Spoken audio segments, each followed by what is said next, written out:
So can you live without electricity? Even if the prices are increased, can you live without the subway and public transport? No. Even then they are increasing the prices. Why? Because they know that they are having loss, so they need to increase the price. So they increase the price to cover the loss. So they are always in economic profit.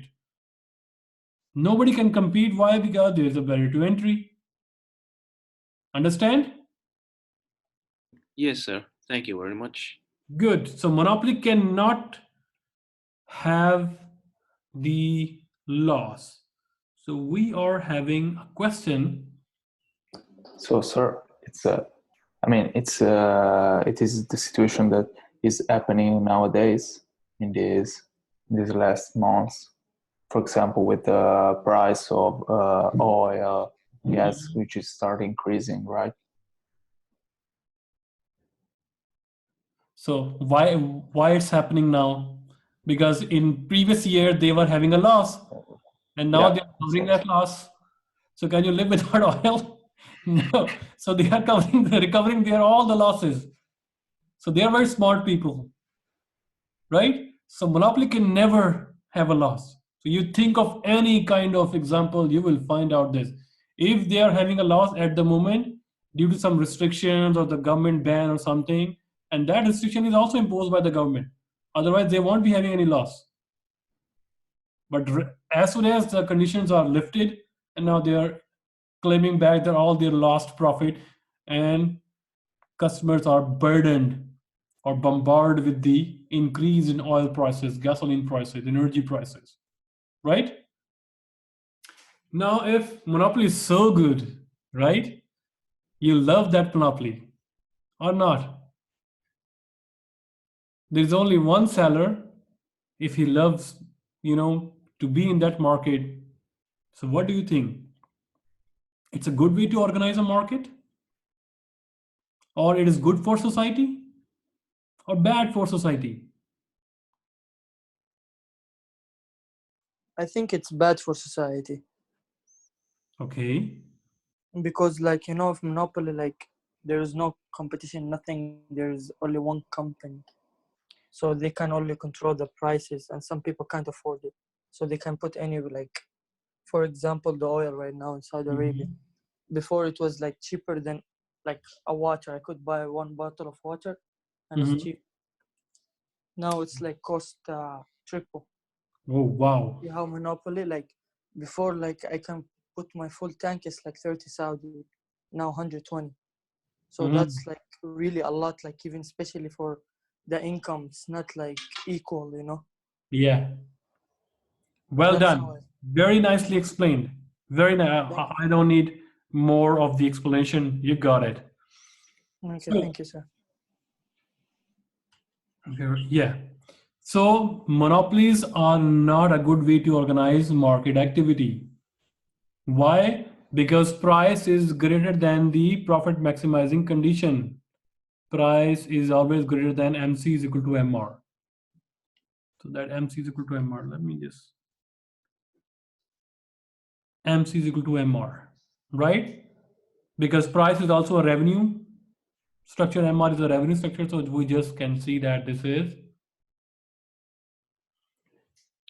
a price greater than MC, right?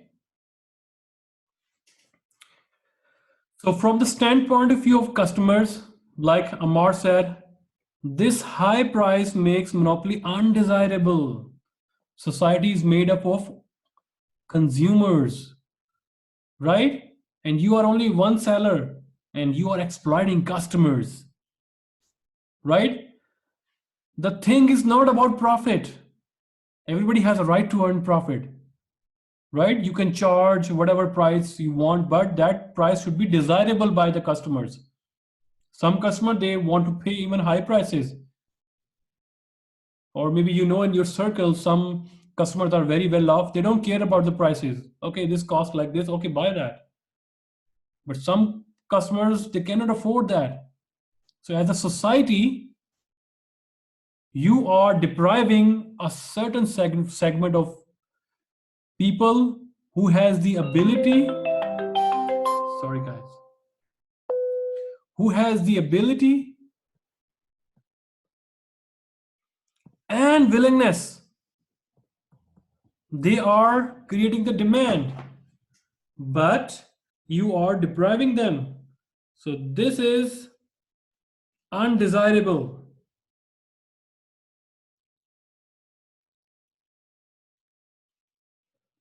Right? So from this standpoint point of view of owners, they want that because they want to earn higher profit. Economic objective of a firm is to earn maximum profit, suck the profit as much as as much as from the customers. But from the point of view of customers, this is undesirable.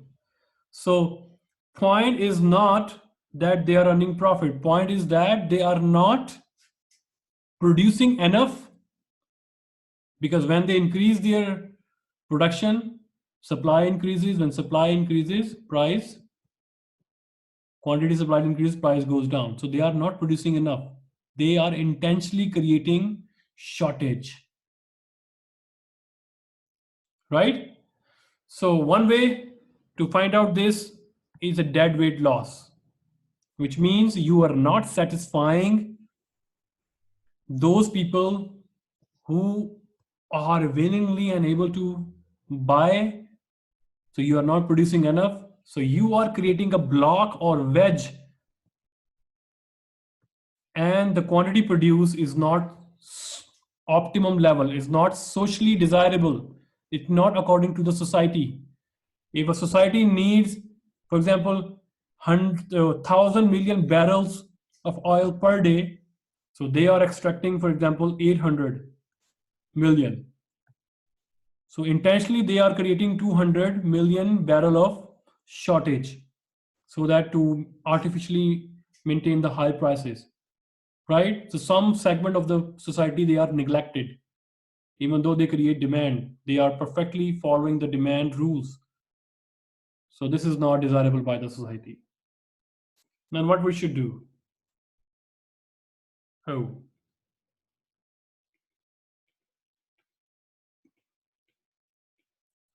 So if you pay close attention here,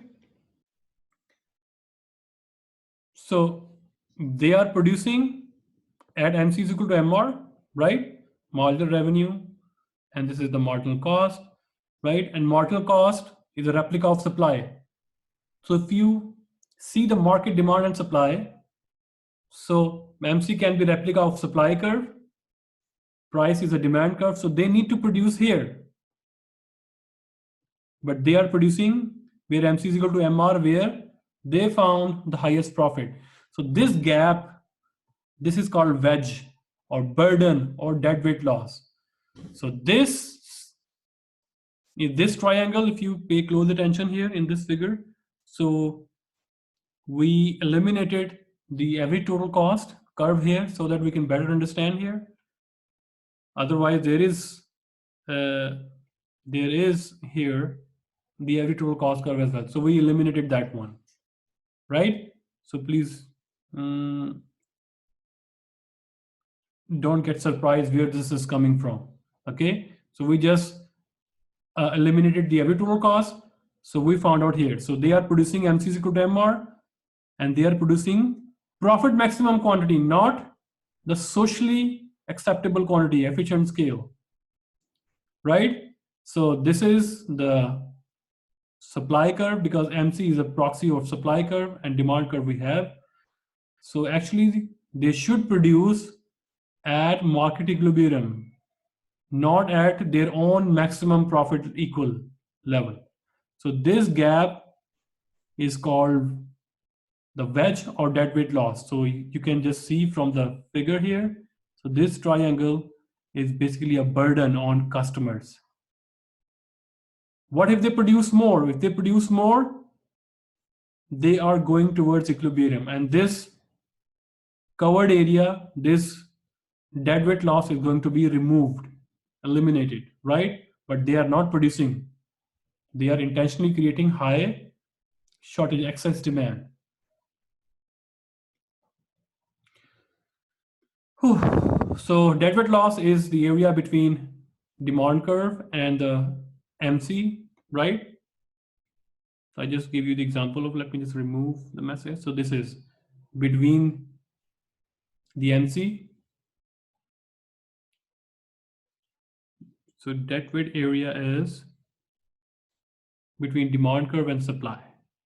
So you see between demand curve and supply. So this is demand curve and supply in between. This is the area that is marked here, triangle shaped. So this shows the inefficiency of the monopoly. The monopolist produces less than the social efficient quantity of the output. The problem is not earning profit. The problem is that they are producing less than equilibrium, right? So the high monopoly price discourages some consumer not to buy. So you are depriving a certain segment of customers, and that is the burden on the society that you are not fulfilling. So now if monopoly is so bad, then then what should we do? Number one, what is the government response? Number one, making monopolized industries more competitive. Regulating the behavior of monopolies, turning some monopolies, private monopolies, and turning them into public enterprise, and then do nothing at all, right? So let's just talk about one by one. So what if you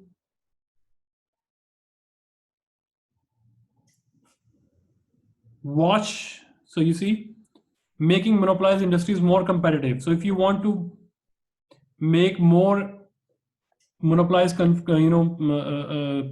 more competitive, then you need to set up an institution, antitrust institution, who see this kind of stuff. For example, if two companies are join hands together to become monopoly, for example, Coca-Cola and Pepsi, if they join hands together, they become monopoly. So they can exploit customers. They can increase the price of the black soda. That's it, right?